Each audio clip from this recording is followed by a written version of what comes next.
Hola, ¿qué tal? Estamos en manos de Rusia. Estamos en manos de que Rusia tenga la suficiente sangre fría para evitarnos a todos un auténtico desastre. Bueno, vamos a hablar hoy de este tema con la ayuda de Lautaro Chazarreta. Hola, Lautaro, ¿qué tal?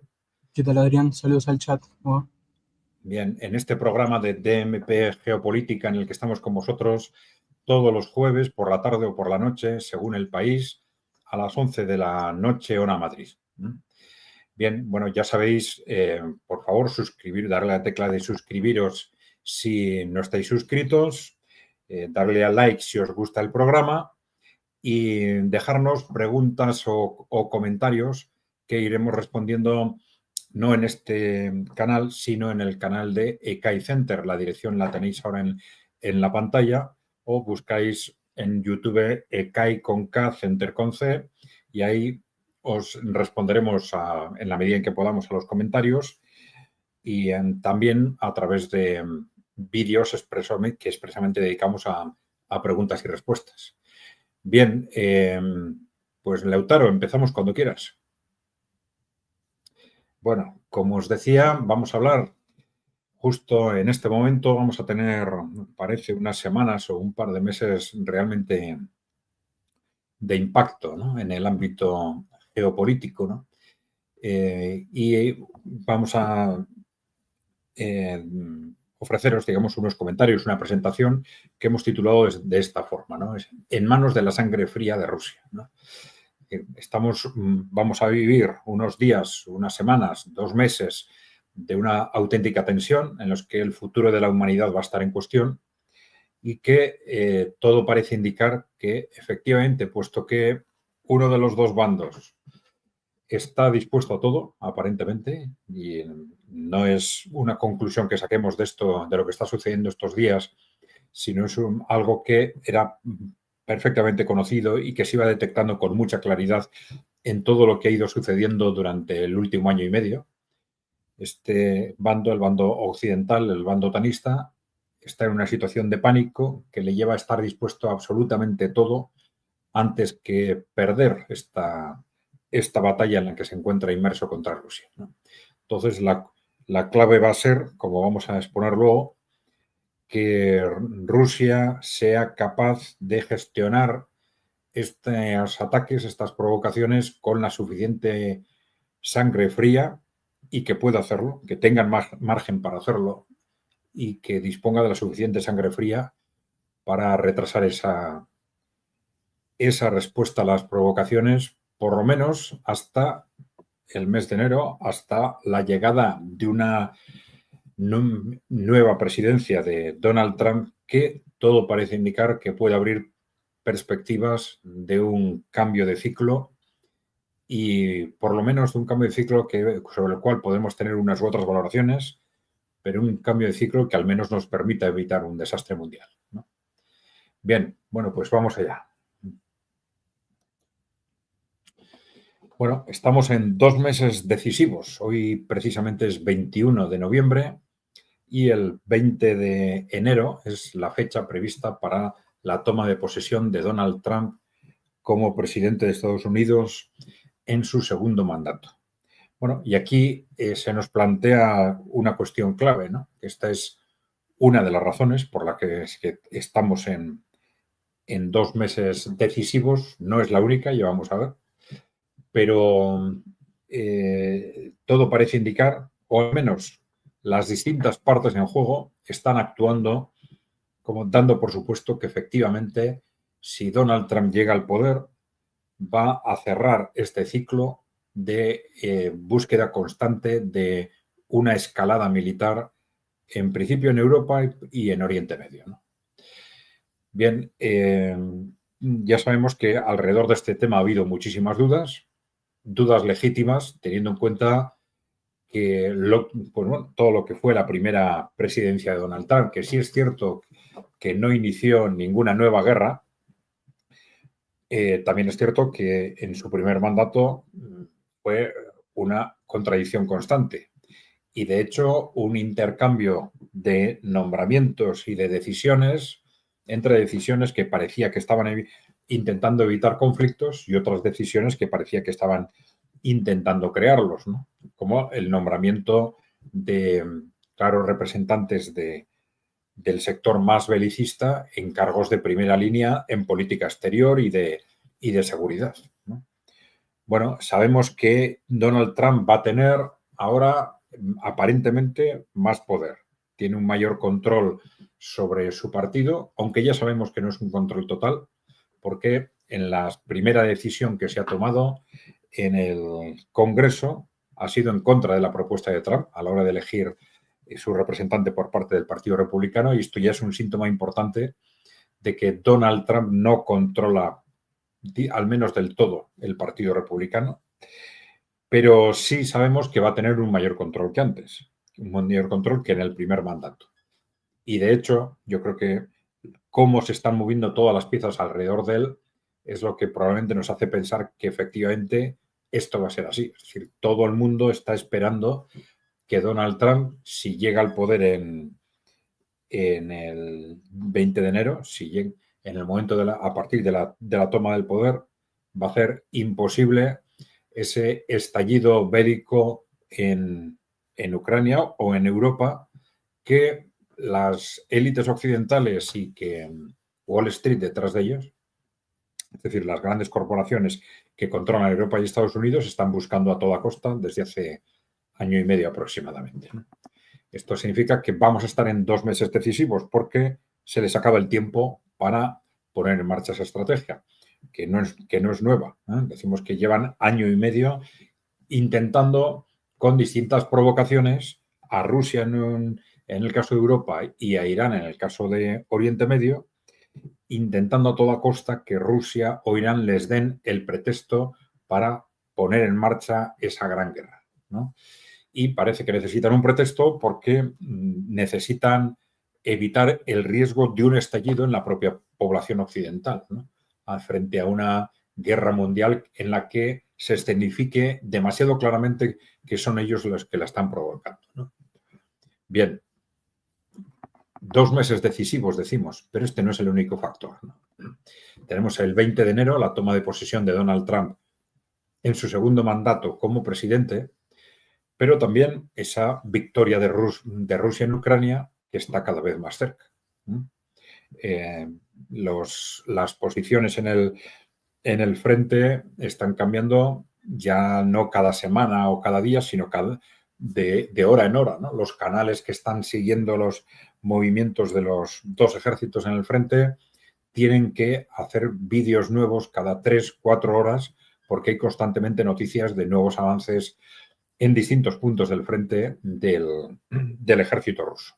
Es decir, esto es la consecuencia de esa estrategia de guerra de desgaste en la cual, aunque no cambiaban demasiado las posiciones en sus límites geográficos, en el terreno, pero se trataba de que uno de los dos ejércitos se iba fortaleciendo progresivamente y el otro debilitando progresivamente, hasta un punto en el que ya es cada vez más difícil mantener las posiciones. Y esto es donde nos encontramos. Estamos ya en un punto en el que cada vez le es más fácil al ejército ruso avanzar sin incurrir en pérdidas enormes como esos avances le hubiesen supuesto al comienzo de la guerra, por ejemplo, ¿no? El ejército de Ucrania está cada vez más débil.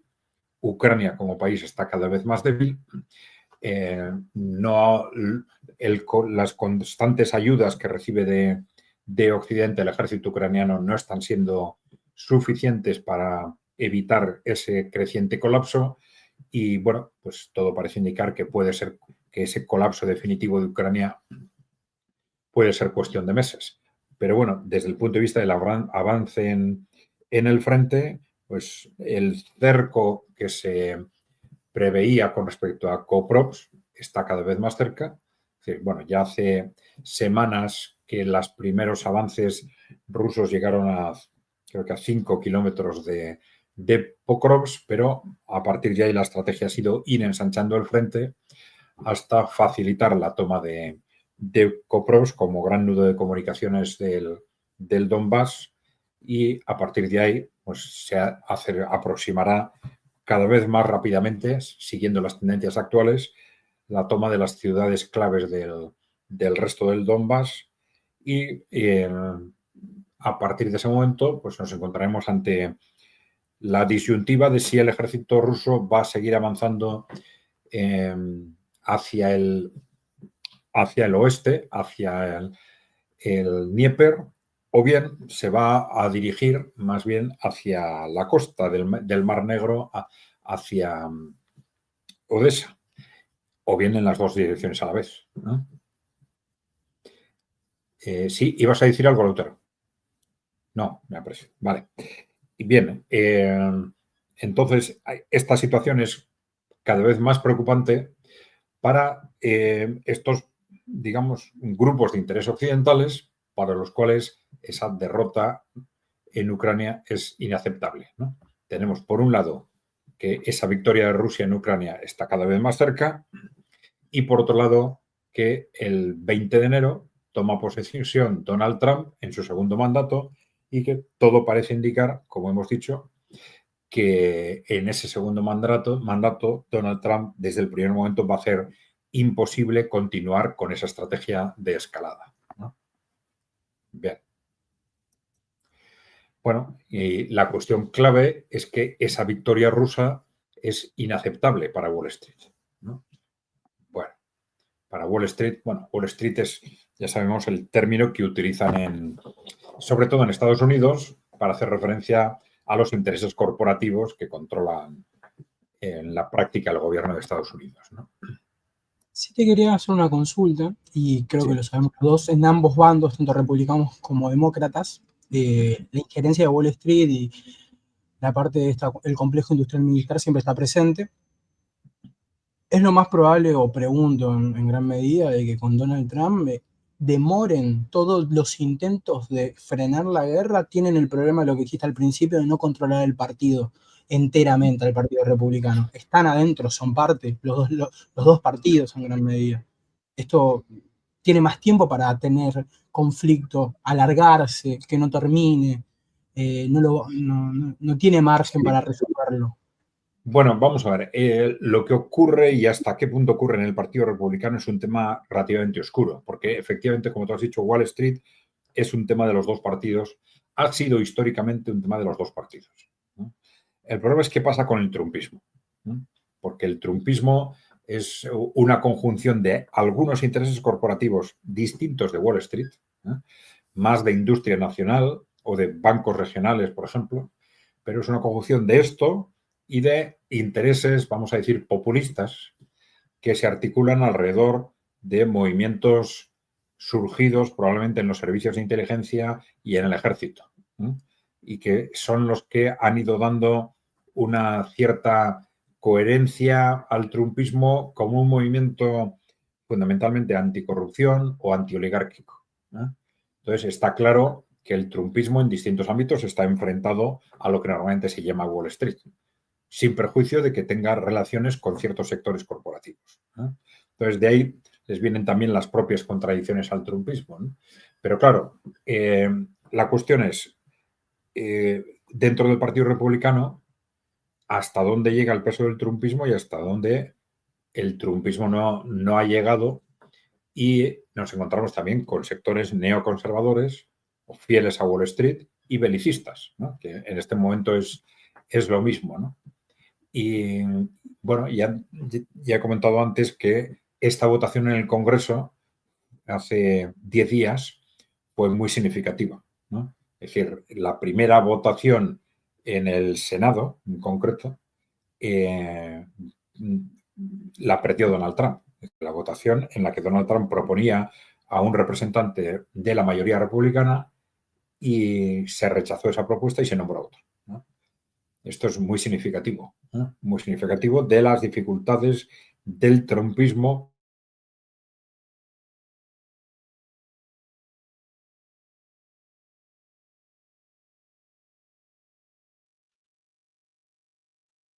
El chat, ¿puede ser que se haya congelado la imagen de Adrián? ¿Podrían confirmarme eso? Bien. Bueno, ahora parece que está bien, ¿no? Ahora sí, ahora sí. Bien. Sí.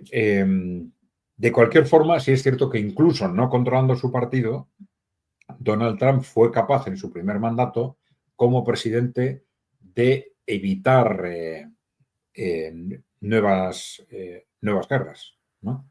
Es decir, en momentos decisivos sí supo imponerse como presidente lo suficiente para evitar determinadas decisiones, ¿no? Entonces, bueno, hay que pensar que al menos eso sí podrá hacer, ¿no? Sí podrá hacer. Evitar procesos de ese tipo. Otra cosa es que pueda ser capaz de generar cambios estructurales, digamos, anticorrupción o antioligárquicos en sectores clave, en el propio ejército, en los servicios de inteligencia, etcétera, lo cual seguramente puede ser mucho más complicado, ¿no? Bueno, ahora Perdón. sí, ahora ya el Matt Gaetz ha dado marcha atrás a su candidatura como General Attorney, como no sé cuál es la traducción, digamos, como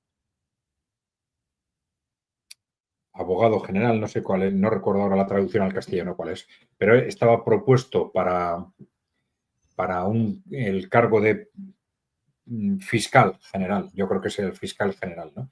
Y él mismo ha dado marcha atrás, pues bueno, pues porque ya le han organizado alguna campaña, no sabemos si basada en razones objetivas o no, pero claro, él era un claro protagonista de esta estrategia anticorrupción.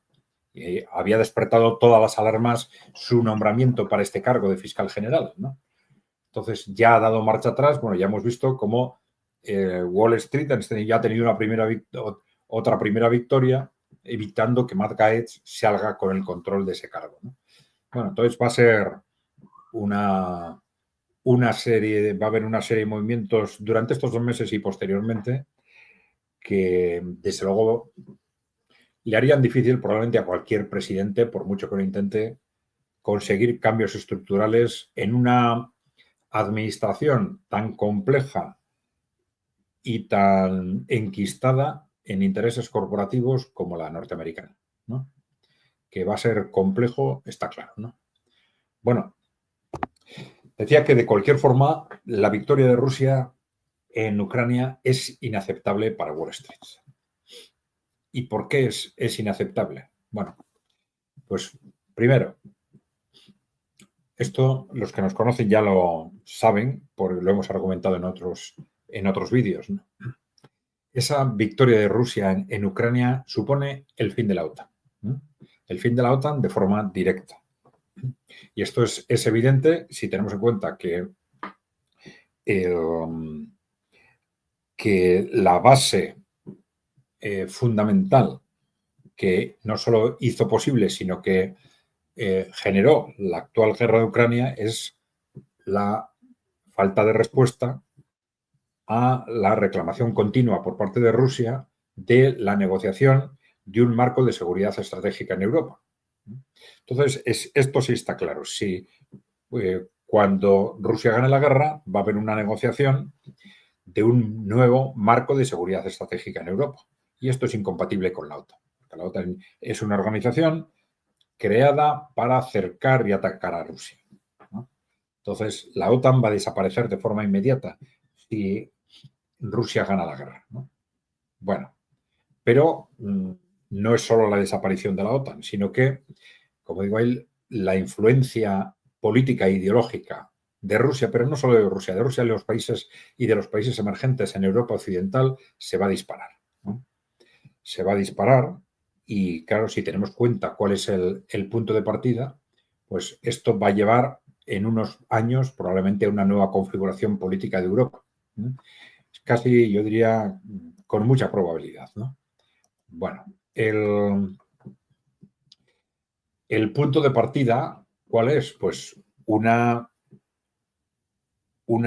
Rusia, unos países emergentes que ya tienen una enorme influencia en muchos países europeos, ¿no?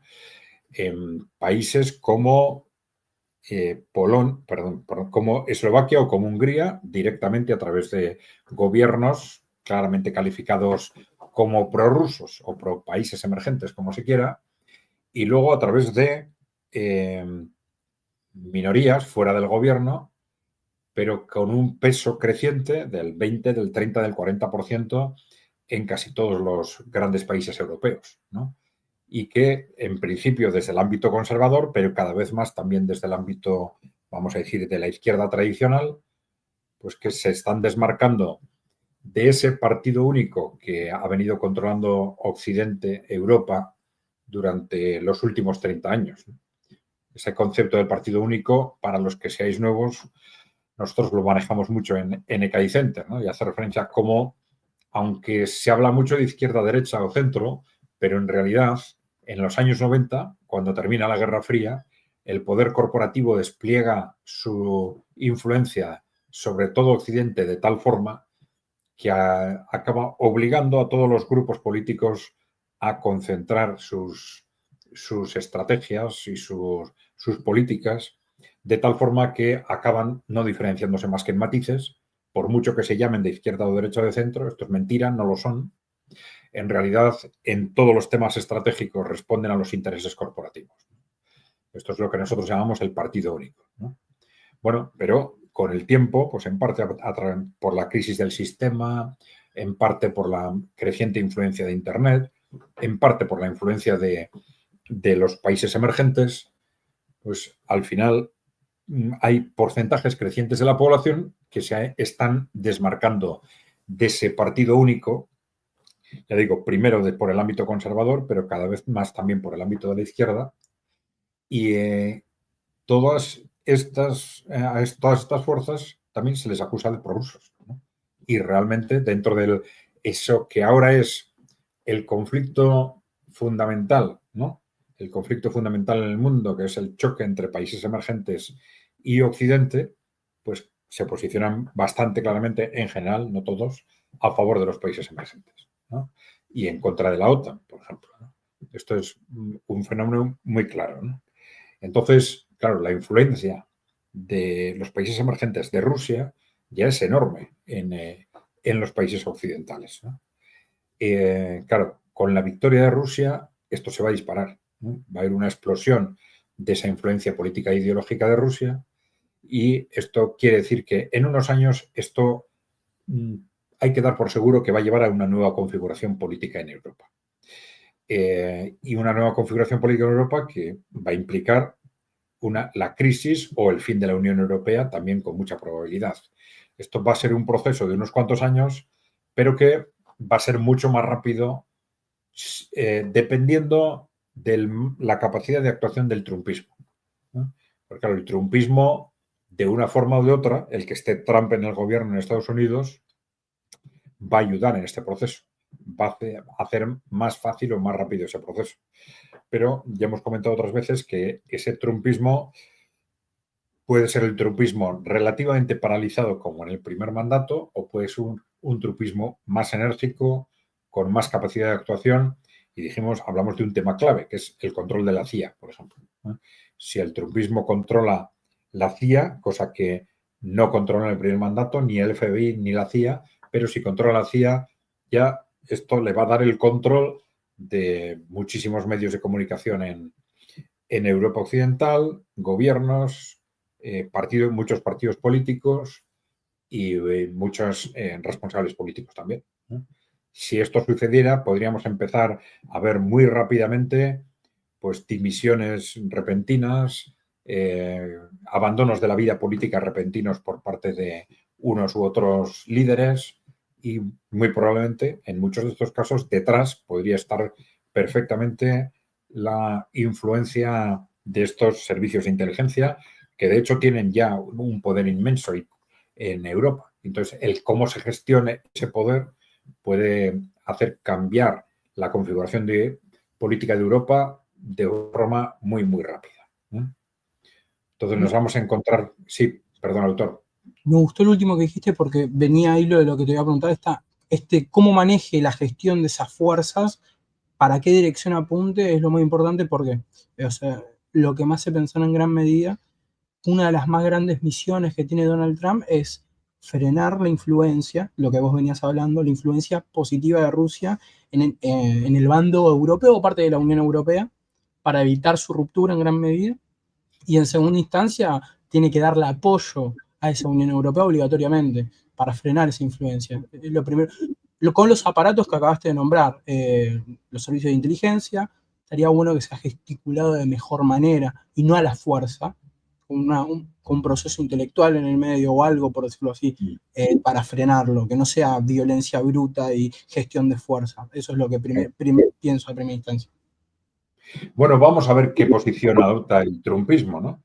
Claro, si no hubiera sido Trump, es evidente que hubiéramos tenido la situación actual en cuanto a la relación de dependencia de Europa y de la clase política europea con respecto a Estados Unidos, y ahí hubiera habido una resistencia fiera, una resistencia feroz frente a esa explosión de la influencia política e ideológica de Rusia y de los países emergentes, ¿no? Pero ¿qué pasa si el trumpismo no adopta esa posición y, al contrario, empieza a gestionar los servicios de inteligencia en su influencia sobre Europa en contra de esas élites europeas que están aliadas con Wall Street, han estado hasta ahora aliadas con Wall Street? Es decir, esto puede llevar a un choque inmediato del efecto del trumpismo por un lado y del efecto de los países emergentes por el otro, a un hundimiento rapidísimo de la configuración política de Europa, de la clase política europea actual. Otra cosa es en qué dirección, como tú has dicho, ¿no? Porque claro, sustituyéndola por qué, y ahí es muy posible que las perspectivas del trumpismo y las de los países emergentes sean muy distintas, ¿no? Las ideas sobre qué hay que construir a partir de ahora. Pero si el trumpismo lo que hace es adoptar una posición fundamentalmente pasiva, pues al final pues van a ser probablemente a medio plazo más bien la influencia de los países emergentes lo que condicione o determine el futuro político de Europa Occidental también. Qué situación tan compleja, porque también pienso con todo lo que estás nombrando ahora, las cuestiones de intereses, y pienso en la figura de Trump y un posible Kennedy, si toca ciertos aspectos muy calientes, pero también está J.D. Vance, que estaban completamente en contra, se asume como un escenario bastante complejo de ver qué puede llegar a pasar. Nada, quería comentar esto. Sí, es complejísimo porque, claro, desde el punto de vista de Estados Unidos, no sabemos nada, ¿no? Es decir, y es posible que ellos tampoco sepan. Es decir, una cosa es que intenten controlar los servicios de inteligencia, pero ¿qué es lo que van a conseguir? Hombre, el que Trump haya nombrado a Tulsi Gabbard al frente de la coordinación de los servicios de inteligencia es un dato tremendamente interesante, ¿no? Una persona con una clara vocación antiguerra y antioligárquica, ¿no? Pero, claro, ya más de uno ha dicho, bueno, a Tulsi Gabbard le han encomendado la misión imposible de controlar los servicios de inteligencia, ¿no? Claro, estamos hablando de la CIA y la FBI, son casi ejércitos que además están acostumbrados a obedecer a intereses distintos de los de la presidencia, ¿no? Es decir, bueno, sí, formalmente obedecemos al presidente, salvo que el presidente nos diga algo distinto de lo que nos dicen esos grupos de interés. Y entonces decimos, sí, vale, pero ni caso, ¿no? Eso es lo que han hecho tradicionalmente, ¿no? Y eso es lo que estarán empeñados en seguir haciendo. Claro, no sé, estamos hablando, en la CIA se habla de 100.000 personas, ¿no? Nada menos, ¿no? Y si eso es así, no sé, es que no me imagino una especie de purga que pueda dejar a decenas de miles de miembros de la CIA en la calle, ¿no? Pues eso puede ser explosivo también, ¿no? Ni tampoco te imaginas a miles de miembros de la CIA entrando en la cárcel. No sé, es algo tremendamente complicado, muy complicado. Totalmente de acuerdo con lo último. Es muy difícil echar personal de servicios de inteligencia. Hay mucha documentación que viene, en gran medida, Claro, y mucha información. claro. Y, ¿sabes? Bien, hombre, supongo que durante todos estos años, si algo han pensado en el trumpismo, habrán pensado, hombre, si volvemos, ¿qué hacemos con todo esto, no? Algo tendrán pensado, pero esto es una gran incógnita. Claro, entonces a Trump, en principio, desde el punto de vista de la política exterior, lo que le pedimos es que no haya otra guerra, ¿no? Que no haya una nueva guerra. Vale, el mínimo. Bueno, a partir de ahí va a tener influencia como para cambiar cosas desde esa perspectiva antioligárquica, anti-Wall Street. Pues no lo sabemos. Lo iremos viendo en la práctica, ¿no? Bien. Pero bueno, de cualquier forma, este es un cuadro que clarísimamente nos dice por qué esa victoria de Rusia es inaceptable para Wall Street, ¿no? También explicamos por qué esto supone, y creo que volvemos a decirlo, ¿no?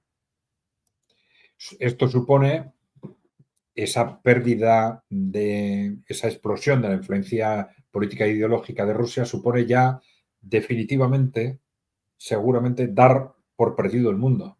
Es decir, estos intereses corporativos han controlado el mundo durante 30 años, ¿no? A partir de la Guerra Fría. Y ahora, de pronto, esto sería ya decir, bueno, los países emergentes iban a más, pero ahora ya perdemos el control del mundo, ¿no?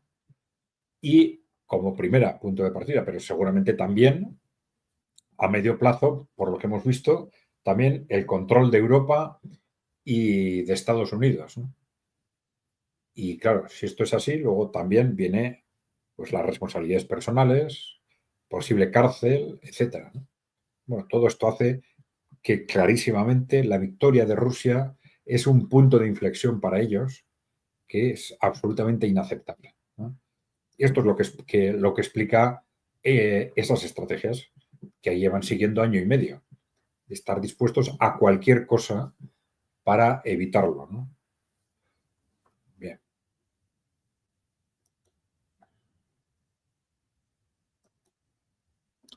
Decimos cualquier cosa, ¿no? Dispuestos a todo antes de aceptar la victoria de Rusia, ¿no? Y claro, llevan año y medio intentando hacer estallar una gran guerra, ¿no?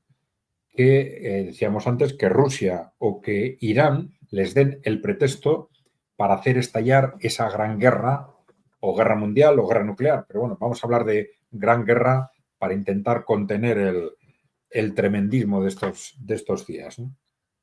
Entonces, claro, esto es algo porque muchos analistas o muchas personas cuando llegan al tema por primera vez dicen, no, esto es imposible, no puede ser. ¿Qué líderes van a hacer esa apuesta? ¿Qué líderes van a estar buscando esas escaladas? Pero es que, claro, estos líderes no piensan en sus países, no piensan en sus ciudadanos. Están actuando en función de esos intereses para los cuales pues la gente importa muy poco, ¿no? Importa muy poco, ¿no? Esos intereses oligárquicos, vamos a decir, ¿no? Bien, dispuestos a todo antes de aceptar la victoria de Rusia. Hemos visto que durante este año y medio han bombardeado centrales nucleares intentando provocar un desastre nuclear, han dado pasos uno tras otro de escalada sabiendo que esos pasos concretos estaban provocando a Rusia una guerra, a una respuesta que justificara la guerra, ¿no? Lo han hecho una vez y otra y otra y otra. Han atacado los radares de alerta temprana antinuclear de Rusia varias veces durante el mes de mayo, sabiendo que también es causa de una respuesta nuclear. Bueno, además de lo que han hecho en Oriente Medio, que es de forma similar, han intentado una y otra vez escalar el conflicto a través de provocaciones contra Irán, ¿no? Pero bueno, el tema es, están dispuestos a todo, ¿no? Para evitar esa victoria de Rusia en Ucrania. El tema es, vamos a analizar un poco esto. ¿Qué es estar dispuestos a todo, ¿no? ¿Hasta dónde llega ese todo, ¿no? Porque claro, la cuestión clave en este momento, en estos 2 meses, es que ahora vamos a ver ese todo hasta dónde puede llegar, ¿no? Porque aparentemente han hecho todo lo que habría que hacer si su objetivo hubiese sido, como decíamos, provocar una guerra europea o mundial o nuclear. Y ahora vamos a verlo. Ahora vamos a verlo. Hasta qué punto pues, podría haber detrás, pues no sé, estrategias de amenaza, estrategias de chantaje, de presión, y no una verdadera voluntad de ir hacia una guerra europea, mundial o nuclear, ¿Por qué? Pues porque piensen que es el único camino para salvarse, ¿no? Para salvar su futuro, para salvar ese control que tienen sobre el mundo, para salvar ese control que tienen de Europa y de Estados Unidos y para librarse, por ejemplo, de la cárcel o de lo que sea. Bueno.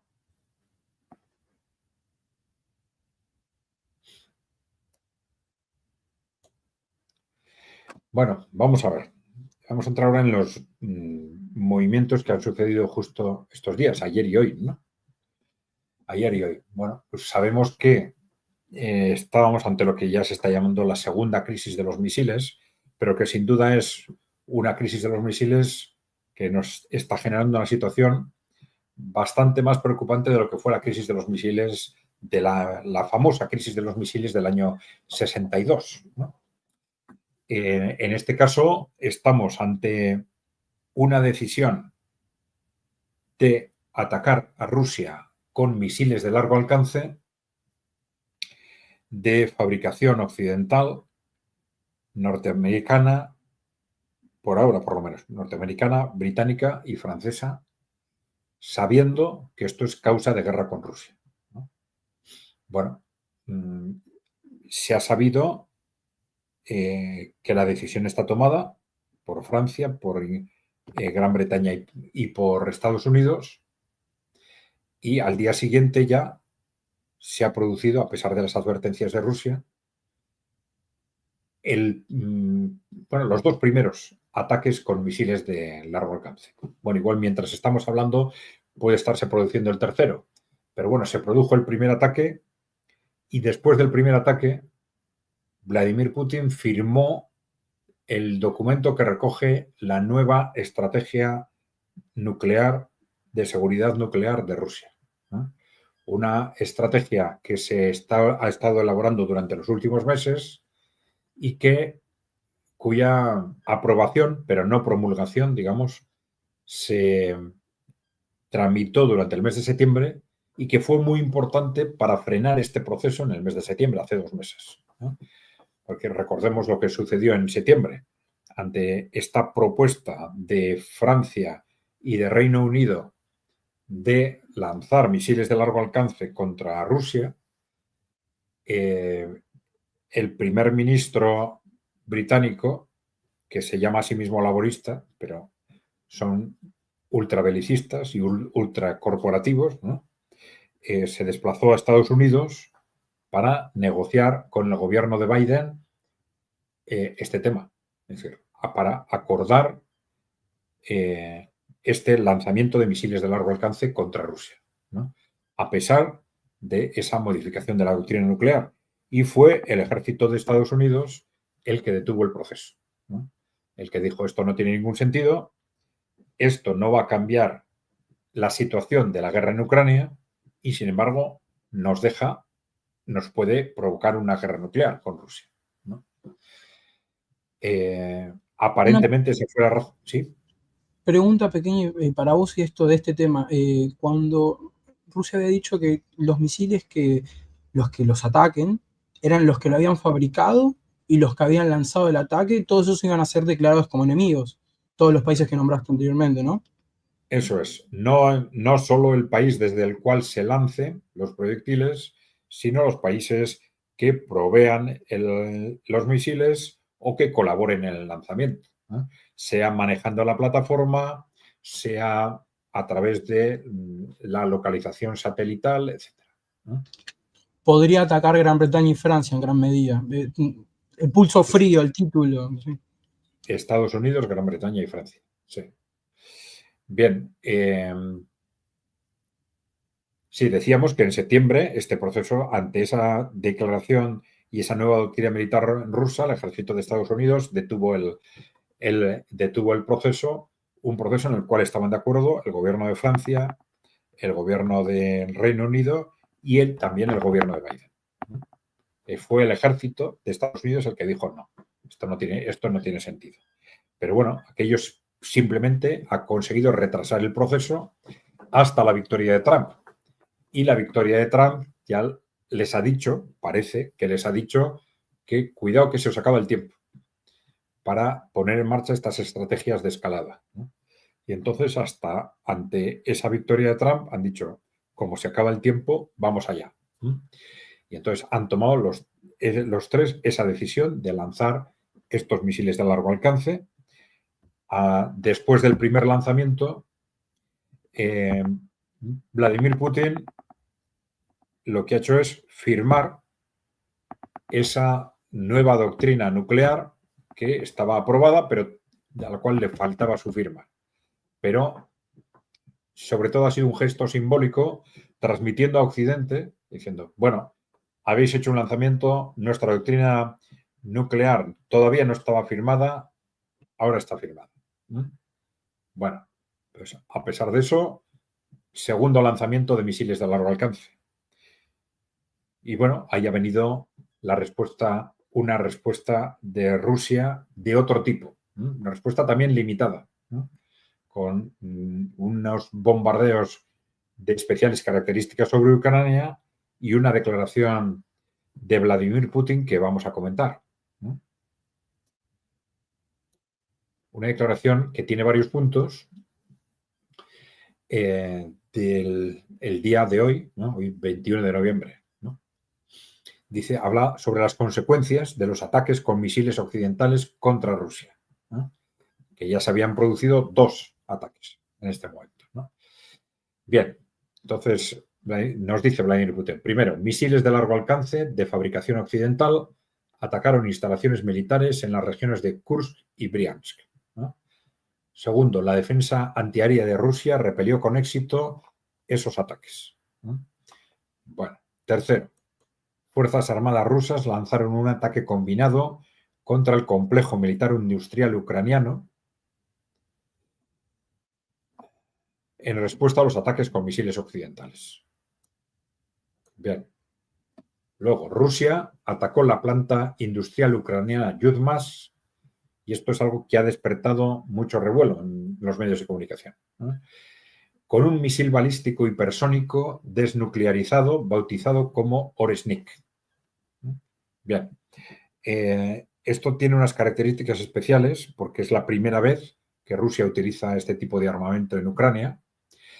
Es un armamento que se conocía teóricamente, pero en Occidente no se había constatado su experimentación.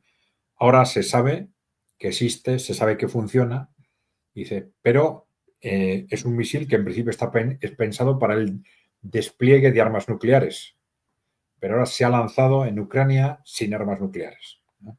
Esto es interesante porque lo que está haciendo es una demostración ante Occidente, es decir, tenemos este armamento, este misil, estos misiles, vosotros no los paráis, no sabéis pararlos, ¿no? No sabéis detenerlos, y tener en cuenta que este no tenía armas nucleares porque no se las hemos puesto, pero que podía haberlas tenido, ¿no? O que las puede tener contra cualquiera de estos países que nos están lanzando misiles de largo alcance. Bueno, un arte así, de la es medio artística la insinuación que decís. Todo sí, está claro que ha sido un mensaje a Occidente, ¿no? Bien. Otro mensaje muy importante, ¿no? Nos dice Vladimir Putin, el conflicto en Ucrania se ha vuelto global tras el ataque con misiles occidentales contra Rusia. ¿Qué es un conflicto? Estamos hablando de un conflicto bélico. ¿Qué es un conflicto bélico global?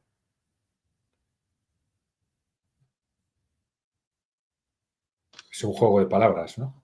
Conflicto bélico, con otra palabra llamar al conflicto bélico, Lautaro. guerra. Guerra. Y otra forma de llamar a global. Mundial. Mundial. Está diciendo, tras ese ataque con misiles occidentales contra Rusia, esto ya estamos en guerra mundial sin usar esas palabras, ¿no? Fuerte. Bien. Luego, el uso de armas de largo alcance contra Rusia no cambiará el curso de la operación militar especial. Esto lo reconocieron, ya lo hemos dicho, hasta el propio ejército de Estados Unidos, ¿no? Bien. Dice, Estados Unidos y la OTAN continúan el curso de escalada al permitir ataques contra territorio ruso. Moscú se considera con derecho a usar armas contra instalaciones militares de países que permiten que su armamento se utilice contra Rusia. Dice, luego, Rusia prefiere medios pacíficos, pero también está preparada para cualquier desarrollo de los acontecimientos.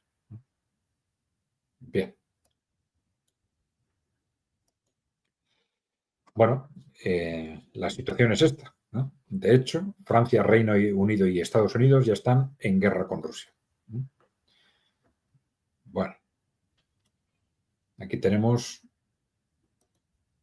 unas declaraciones del embajador ruso en el Reino Unido, en Gran Bretaña, donde dice que, bueno, que ahora ya Gran Bretaña se ha implicado directamente en la guerra. En la guerra contra Rusia.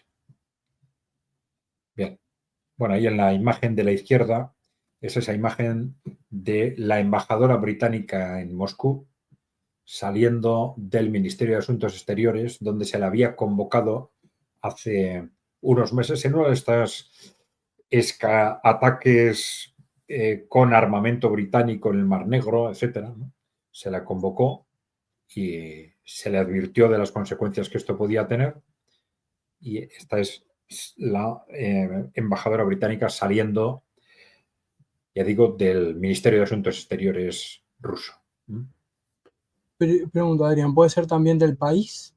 En un conflicto de guerra, el cuerpo administrativo retirarse del país que está en conflicto también, o solo se retiró de ahí. Bueno, vamos a ver, lo que ha sucedido ahora mismo es el cierre en Ucrania, ¿no? El cierre de las embajadas de varios países europeos, de Estados Unidos y varios países europeos en Kiev. Cierre temporal o suspensión de actividades, bueno, ante la previsión de que iba a haber bombardeos, etcétera, ¿no? Pero en principio no ha sucedido más, ¿no? Si te referías a esto, no, era simplemente un procedimiento diplomático habitual. Cuando un país tiene una queja contra otro, se les llama a su embajador a consulta, ¿no? A consulta. Se le llama para exponerle la queja, ¿no? Vale. Pero bueno, esto ha sido movimientos constantes durante este año y medio, porque claro, las provocaciones, los intentos de obligar a Rusia a una escalada, o de que Rusia les diera el pretexto para la escalada, pues han sido constantes durante todo el año, este año y medio, ¿no? Bien. Bueno, pues esto es lo que vamos a tener a partir de ahora. Claro, tenemos movimientos en las dos direcciones constantes. Muy posible, como decía antes, que mientras estamos hablando, pues esté abriendo un nuevo ataque, una nueva escalada, ¿no?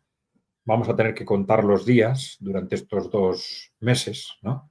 Porque estamos al filo de la navaja, ¿no? Bueno, vamos a ver. Tenemos 2 riesgos claves para que esto estalle, ¿no? En principio,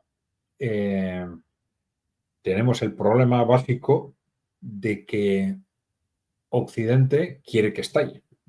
Es decir, no es una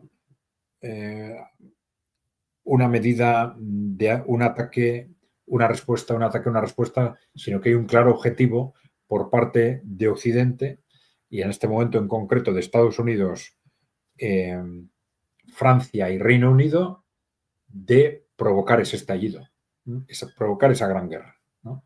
Ese es el punto básico, pero claro, luego, a la hora de que eso genere, esa voluntad sea capaz o no de generar el estallido, riesgos a tener en cuenta. El primero, yo creo que es el que mencionáis, ¿no? ¿Hasta qué punto Rusia cree en la alternativa a Trump, ¿no? Un gran riesgo sería que no crea en esa alternativa a Trump, ¿no? Que piense que el trumpismo en realidad es más de lo mismo, ¿no? Que puede responder a esa estrategia de policía bueno y policía malo de Estados Unidos, pero que Trump esté anunciando de una y otra vez de que cuando él llegue no va a haber guerras, pero por lo que sea, que Rusia no se lo crea. Si Rusia no se lo cree, no va a tener ya ninguna razón para extender, para retrasar la respuesta, ¿no? y si cree que efectivamente Occidente ya va a por todas, pues no va a tener razones para aguantar, para seguir aguantando la presión, ¿no? Esta sería un riesgo importante, ¿no? Claro, ¿qué pasa si Rusia cree en la alternativa Trump? Y parece que sí, parece que es así, ¿no? Entonces, el mayor riesgo serán que los ataques a los cuales Rusia no tenga más remedio que responder, ¿no? Y esos ataques Occidente va a intentar ponerlos en marcha, aparentemente, ¿no? Siguiendo la lógica de lo que han estado haciendo durante este año y medio, siguiendo la lógica del contexto en el que se les acaba el tiempo, pues esa lógica, nos dice, es una lógica terrible, pero esa lógica con la cual han funcionado hasta ahora, está diciendo que tienen que hacer lo que sea necesario para obligar a Rusia a responder. Bueno, y esa es la cuestión clave, ¿no? ¿Qué van a hacer? Pues bueno, estos ataques pues van a ir probablemente a más. Una vez que han dado un paso geopolíticamente, políticamente impresionante, ¿no? Es decir, se han echado al vacío, ¿no? Es decir, en contra de la voluntad de un presidente que ya está nombrado, están intentando poner en marcha una guerra mundial, ¿no? Es algo tremendo, ¿no? Pero claro, si han dado ya ese paso, ¿qué les puede detener, ¿no? A dar más pasos, ¿no? ¿Y cuáles pueden ser esos pasos que sean muy difíciles de aguantar por parte de Rusia en la gestión de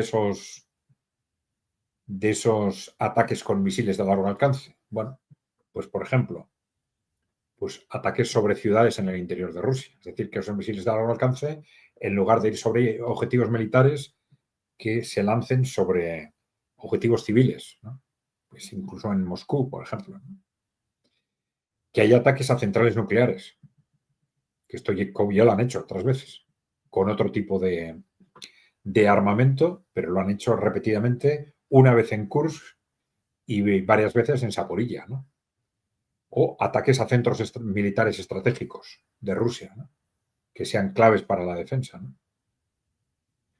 Hay otro riesgo, y es que se intente poner en marcha dentro de estos 2 meses lo que se suele llamar un ataque de falsa bandera, ¿no? Que hacer algo, pues, o en un ataque o dentro de esas respuestas rusas, una de estas respuestas de Rusia, pues que se genere un ataque de falsa bandera en Ucrania o en un país de la OTAN, ¿no?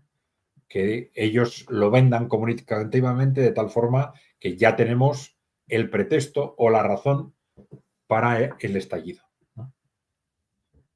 Había pasado algo con Polonia, habían llegado misiles rusos, o puede ser una cuestión ahí tensa que en un momento que hubo un falso ataque, en realidad, falsa Sí, bandera completamente era el caso. claro, es que si vemos la historia de Estados Unidos, esto ha sido una constante, ¿no? Y claro, no vamos ahora a analizar caso por caso los datos o las evidencias que nos llevan a decir que fue un ataque de falsa bandera. Ahora vamos a decir simplemente que las enormes sospechas que hay de todo tipo y por todo tipo de analistas, pues ya desde la guerra del 1898 entre Estados Unidos y España, ¿no? Con el hundimiento del Maine, ¿no? Del acorazado Maine. O en la Primera Guerra Mundial, el hundimiento del Lusitania, ¿no? En la Segunda Guerra Mundial, con Pearl Harbor, en qué medida estuvo organizado de forma premeditada para que los japoneses lo atacaran. Después, en la guerra de Vietnam, con el incidente de Tonkin, ¿no? Más adelante tenemos en la guerra de Irak las mentiras ya de sobra probadas alrededor de las armas de destrucción masiva, ¿no? Las mentiras constantes en Libia o en Siria sobre esos supuestos bombardeos de su propia población, eran absolutas mentiras, ¿no? Bombardeos, ataques químicos sobre su propia población, ¿no? Bueno, es decir, así, todo esto ha sido una constante en la historia de Estados Unidos a la hora de ir a la guerra y también pues, en la experiencia, por ejemplo, de la inteligencia británica, ¿no? Entonces, bueno, no hay que descartar que si ahora su estrategia es conseguir a toda costa, como parece, ¿no?, ese estallido durante estos 2 meses, pues que tengamos un ataque de bandera falsa o algo por el estilo. Ataques de este tipo que ellos crean hasta el nivel que ellos crean que van a obligar a Rusia a responder escalando, no a responder de forma moderada como ha respondido ahora, sino a responder de forma abierta atacando a un país de la OTAN, por ejemplo. Bueno.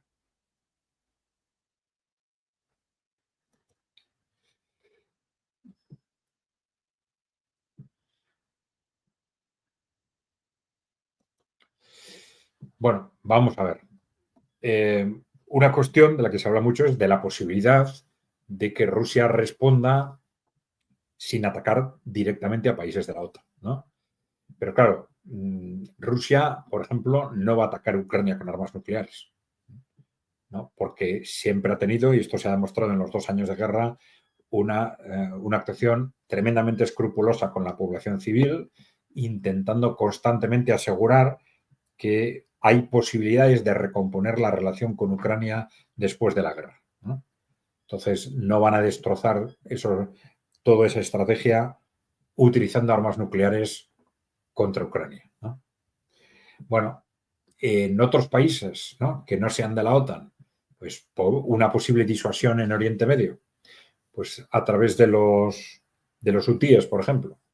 Bueno, según mi información, ya el segundo portaaviones de Estados Unidos ya se está alejando de la zona de peligro, a la zona a la que pueden llegar los hutíes, y es posible que ellos estén pensando también en una posible reacción de ese tipo, ¿no? Pero bueno, dotando a los hutíes de misiles con misiles hipersónicos de largo alcance, la flota de Estados Unidos iba a tener que andarse con mucho cuidado. Pues podría ser ese tipo de respuestas, ¿no? Quizás algo similar a la crisis de los misiles del 62, con instalación de misiles en Cuba, Nicaragua, Irán. Bueno, por ejemplo, ¿no? Podría ser también, ¿no? El problema de todas estas medidas es que la situación no es la del año 62 con la crisis de los misiles, en las que Estados Unidos o los países occidentales, los líderes occidentales, estén preocupados por el estallido, porque es al contrario, están intentando generar el estallido. Entonces, cualquier movimiento de Rusia no les va a echar atrás, porque precisamente es lo que están buscando.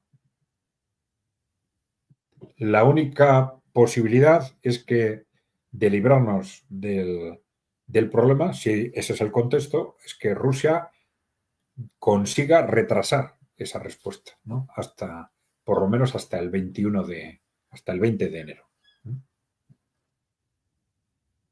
Ahí recién estaríamos hablando de un presidente electo que pueda tomar más decisiones que uno que recibí en el final de su mandato por Biden. Decidió entrar en un conflicto. Eso es, sí, claro, no tanto porque sea electo o al final de su mandato, sino porque sus estrategias son radicalmente distintas, ¿no? Biden, bueno, ya sabemos, no se puede confiar en que esté tomando decisiones estratégicas por sí mismo, sus decisiones la toma, pues bueno, esa élite, aparentemente esa élite del Partido Demócrata, ¿no?, que es una mezcla de la dirección del Partido Demócrata con, pues, los Obama, los Clinton, etcétera, y detrás de ellos están los intereses corporativos, ¿no?, de Wall Street o como queramos llamarlo, ¿no? Pero claro, el gran problema es este, ¿no? No es, no, es que voy a hacer una respuesta disuasoria. No, no puede haber respuesta de Rusia suficientemente disuasoria, porque cualquier respuesta les va a servir para su objetivo de escalar, porque lo que quieren es escalar y lo que quieren es precisamente el estallido. Bueno, y entonces, claro, ya nos tenemos que, no voy a detallar este tema, ¿no?